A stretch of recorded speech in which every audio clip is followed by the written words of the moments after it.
Hey everyone, this is just a quick video I wanted to run through with you to help you with the assignment that's due Friday and also preparing for your project. So I'm going to outline basically what the project is using an example that none of you are using. So I'm going to talk about Parkinson's disease, whereas you've signed up for either addiction, anxiety, schizophrenia, or depression. But generally speaking, for your condition, what you're going to do throughout the quarter is you'll describe it initially in the different assignments that are coming up in the quarter. You'll describe it. You're going to explain what's known about the neurotransmitters, the synapse, and the brain regions that are involved in this condition. That's in a later assignment. I think the next one, not this first one. You're going to examine typical pharmacotherapies that are used to treat the condition. And later, you'll propose a novel experiment to study an emerging pharmacological treatment that connects with the drug we talk about in class. And you're going to explain how this will be useful. So let me show you what I mean by this. All right, so first of all, describing the condition. Parkinson's disease has particular symptoms there. It's largely a motor disorder, some cognitive as well. Largely a motor disorder where there's halting movement. It's not fluid movement. The population's impact are largely older people over the age of 65, but not entirely. And we don't know what the causes of Parkinson's disease are. Brain regions involved are very restricted, and we know exactly what's going on. Next week, you'll learn about the nigrostriatal pathway. It goes from the substantia nigra to the basal ganglia. And that's one of the primary dopaminergic pathways in the central nervous system. And it's that substantia nigra is really lost. When 70% of those neurons are lost, Parkinson's disease symptoms will develop. So just a reminder of what neurons are and how they work. So here's, a look at a neuron, and you can see it, from the left to the right. It's talking to another neuron there. That would be, what you see the cell body on the left would be maybe in the substantia nigra, projecting its axon along the brain, and then its synapses then would be in the basal ganglia, and that's where dopamine is released.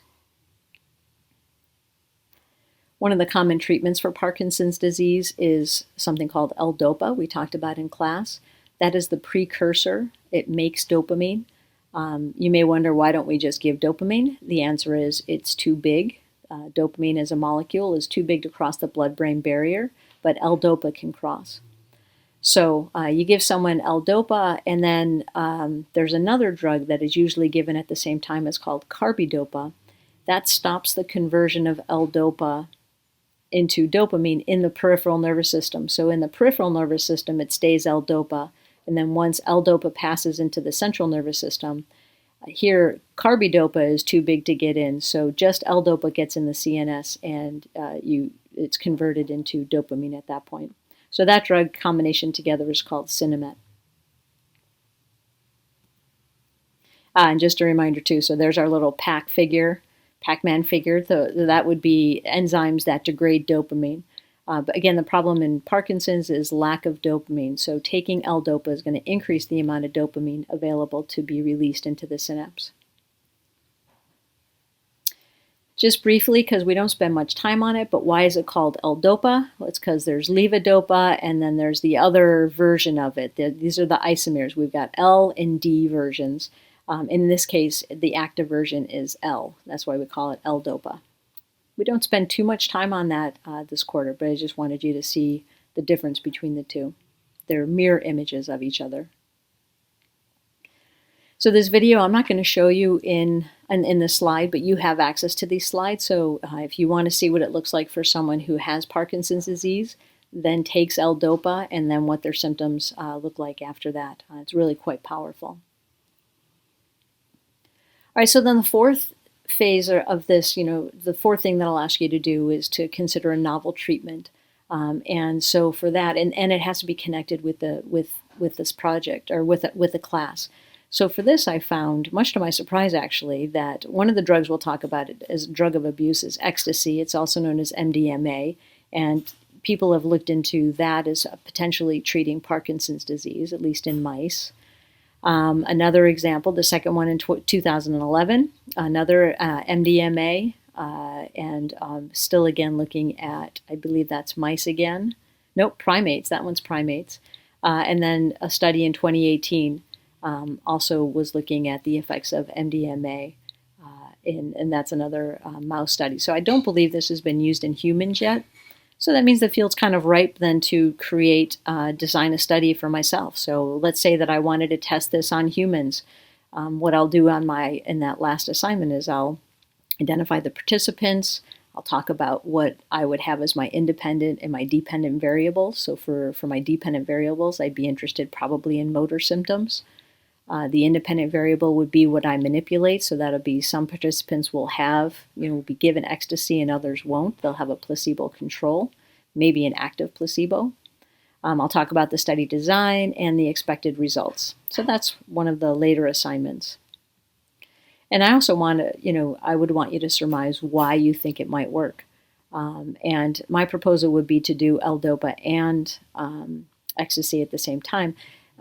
You know that Parkinson's is a problem with dopamine, and you might not know this yet, but ecstasy is actually an agonist for serotonin. So we'd want to talk to a little bit about why I think a disorder that's primarily of dopamine might be benefited by upregulation or changes in serotonin levels. So that's what I would do there. So also on these slides, I have this slide right here where if we were in class together, these could be potential essays on the next test. So this is something we can talk about a little bit next week when we're back together. So thinking a little bit about the dose response curves, what would happen, if L-DOPA was alone versus L-DOPA with Cinemet? Is it more effective? Is it more potent? So there would be a conversation to have, something to think about. Again, to remind you that, for your project, for this first assignment, you're describing the condition, you're telling me a little bit about what you know about it too, the neurotransmitters, a little bit about synapses. We don't yet know about brain regions, but you're identifying what medication you're going to focus on as well. Later on, you'll examine typical pharmacotherapies used to treat the condition, and you'll propose that novel experiment. And this is all building up so that you can create that final project, that creative final project, and then also write that brief paper at the end of the quarter. So each of these assignments is going to help you with those final assignments as well.